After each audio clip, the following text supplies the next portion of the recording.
Picture this. It's a sweltering summer day in Montgomery, Alabama, 1959.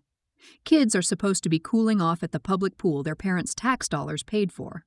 But instead of splashing and laughter, there's silence. Because rather than let black children swim in it, the city decided to fill it with concrete and dirt. They literally destroyed it, paved it over, made it unusable for anyone. Are you fucking kidding me? I'm Victoria Sharp, and welcome to AYFKM, where we dive into the stories that make you say, this can't be real. But it is real. And today we're talking about one of the most petty, cruel, and revealing chapters in American history. When white people destroyed public amenities, pools, parks, schools, libraries, rather than share them with black Americans. This isn't ancient history. This is your parents' lifetime, your grandparents' lifetime. And the effects, they're still drowning us today. Before we get to the pools filled with concrete and the bleach poured on black swimmers, we need to understand how we got here. Because American racism didn't just happen. It was built, brick by brick, law by law. Let's start at the beginning. 1619, enslaved Africans arrive in Virginia, and for the next 246 years, this country built its wealth on their backs. But here's what people don't always grasp. Slavery wasn't just about labor. It was about creating a racial hierarchy, a system that defined black people as property, as less than human. This wasn't accidental. It was codified into law, preached from pulpits, and taught in schools. And even after the Civil War ended slavery in 1865, the mindset didn't go anywhere. For a brief moment after the Civil War, during Reconstruction, there was hope. Black Americans voted. They held political office. They built schools and businesses. And white supremacists absolutely lost their minds. The Ku Klux Klan formed. Violence erupted. And when federal troops withdrew from the South in 1877, white Southerners took back control through terror, voter suppression, and a new legal system designed to keep black Americans in their place. Enter Jim Crow. For nearly a century, state and local laws across the South and in many northern cities enforced racial segregation in every aspect of life. Separate schools, separate water fountains, separate entrances to buildings, separate sections on buses and trains. Black Americans couldn't eat at the same lunch counters, sleep at the same hotels, or yes, swim in the same pools as white people. But Jim Crow wasn't just about separation. It was about power. About maintaining a system where white people had access to everything, and black Americans got the scraps. Underfunded schools with torn textbooks, dilapidated housing, jobs with no future. And here's the kicker. This was all legal, sanctioned by the government, enforced by police, upheld by courts. Are you freaking kidding me? Unfortunately, no. Now we're getting to the 1950s and 60s. The civil rights movement is gaining momentum. Black Americans are demanding their rights. And white America? A lot of white America decided they'd rather destroy everything than share. In 1954, the Supreme Court ruled in Brown v. Board of Education that school segregation was unconstitutional. Separate was not equal.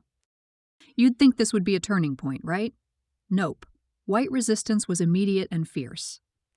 In Prince Edward County, Virginia, officials closed the entire public school system for 5 years rather than integrate.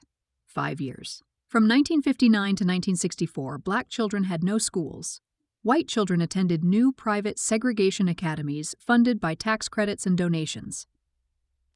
Let that sink in. They shut down every public school in the county for 5 years, just to avoid letting black and white kids sit in the same classroom. EFKM. But nothing captures the pettiness and cruelty of this era quite like what happened to public swimming pools.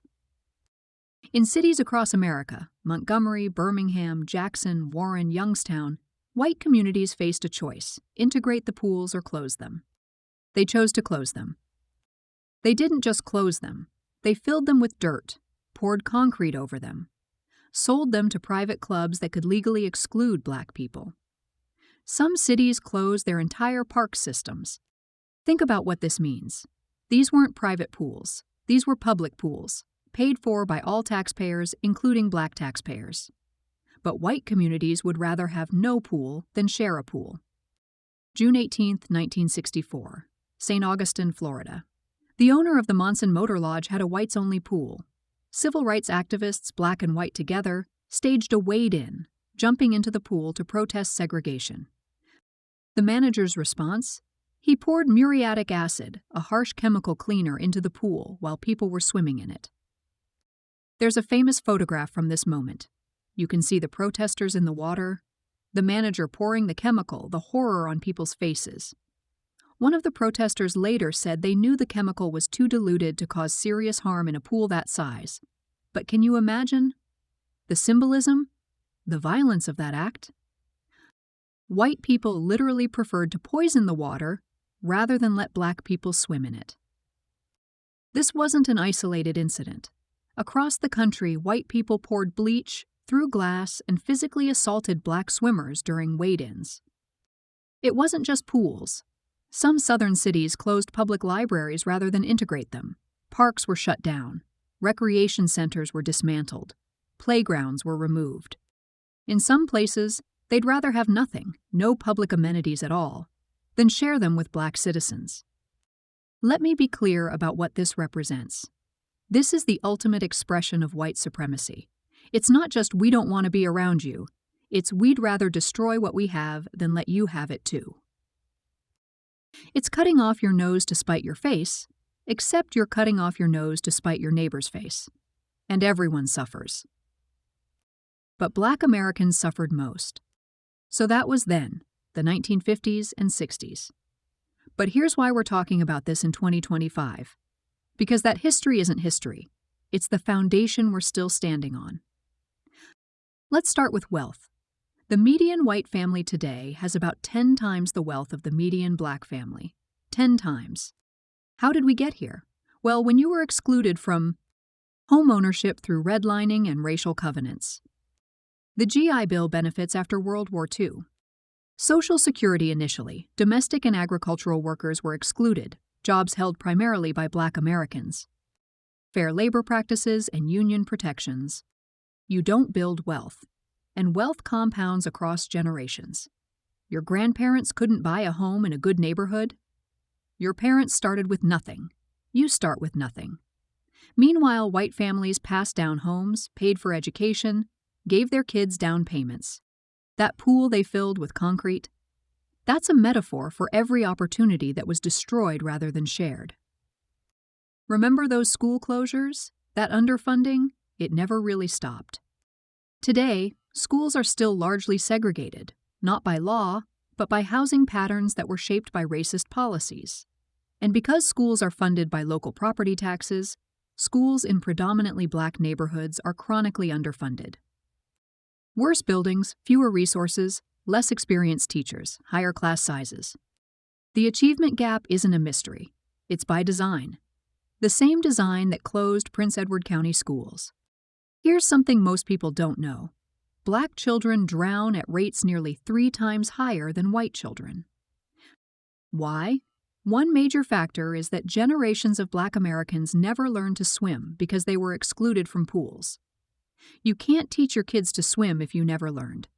That exclusion, those closed pools, those wade-ins where they poured bleach, that has killed people. It's killing children today. That's not a metaphor. That's a direct line from racist policy to preventable deaths. The pattern of destroying or denying public amenities to black communities continued in different forms. Highways were deliberately routed through black neighborhoods, destroying communities. Polluting facilities, chemical plants, waste incinerators, landfills were placed in black neighborhoods. Meanwhile, white neighborhoods got parks, trees, clean air, and water. This is why black Americans have higher rates of asthma, lead poisoning, and environmental illness. It's not random.